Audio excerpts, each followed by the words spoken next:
Hi, and thanks for joining me today.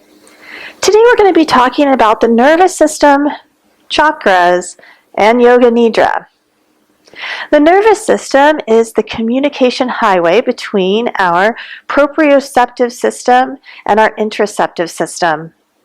Our proprioceptive system picks up information from the outside world, and it brings that into the brain to be processed.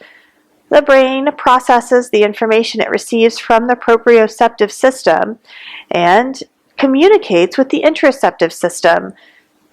The proprioceptive system helps us to understand where our physical body is in time and space. It's always reading the room, so to speak. Our interoceptive system helps us to understand how we feel in our body in relation to what's going on outside. When we experience trauma, sometimes there becomes a disconnect between the proprioceptive system and the interoceptive system. Tom Myers is currently doing a lot of research around the interoceptive system, and he's linking it directly to the fascial tissue that surrounds each of the muscles and contains the entire body. When we look at the nervous system and the chakra system, we see that there are parallels that are important to note. Each chakra has two or more plexuses that help it to communicate with the brain. You see, ultimately, the chakra is just a communication hub. It's a location in the body where the proprioceptive system and the interoceptive system meets. When we experience feedback from our environment that signals our body to create a nervous system response in its interoceptive receptor, the plexus responsible for that response innervates muscle tissue, and that innervation causes the muscle to either contract or release. If this happens frequently over time due to the same stimulus and isn't countered or released, we develop postural conditioning. Postural conditioning is the way the body holds based on emotional and intellectual experience.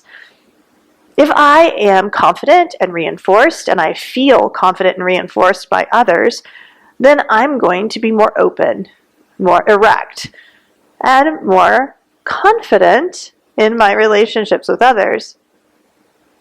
If I've experienced trauma and been made to feel small or insignificant or even unworthy, then I might want to hide or round or protect myself in some way.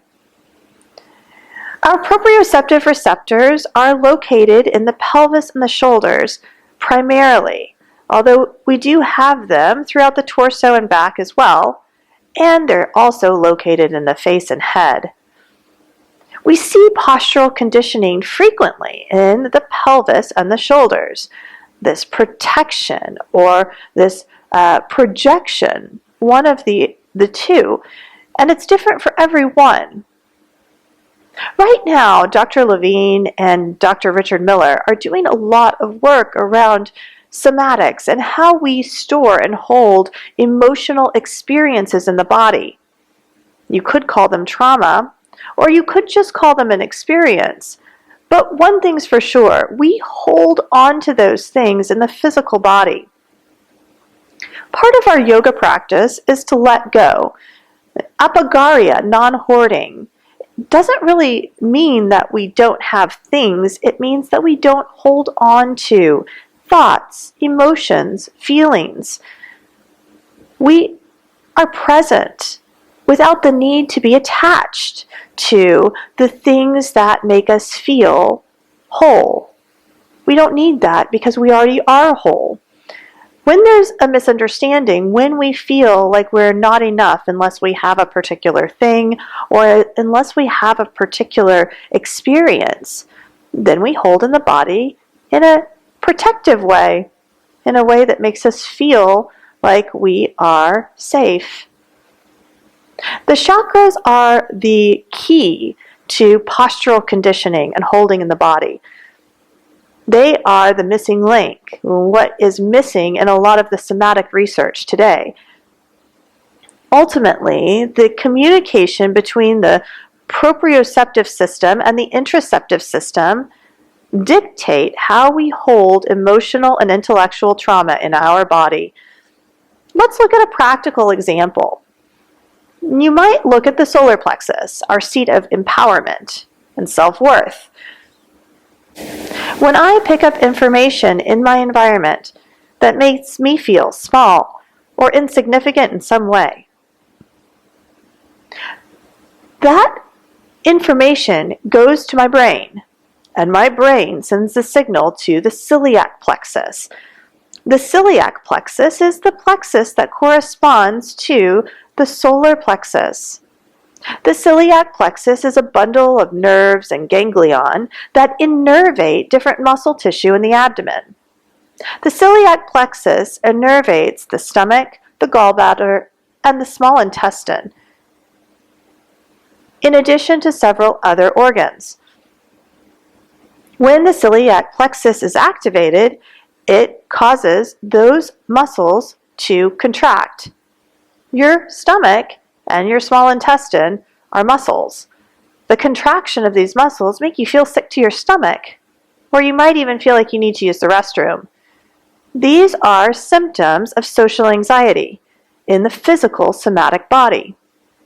When we experience this over and over again, our nervous system gets a little bit off balance and will signal to this celiac plexus even when there's no real threat. This is one of the reasons that we experience postural conditioning. And although postural conditioning can be talking about the way that we round our shoulders or sway our hips, it can also talk about some of the internal dis-ease that we experience through the introspective system. Yoga Nidra helps us by depolarizing our perception to certain experiences. In traditional tantric Yoga Nidra, we find that we are constantly using pratipaksha bhavana, the comparison of opposites, to neutralize our perception of experiences. Not so that we can be an unfeeling shell of a human being, but so that we can respond rather than react. If we live our life in a reactive place, our nervous system is constantly activated.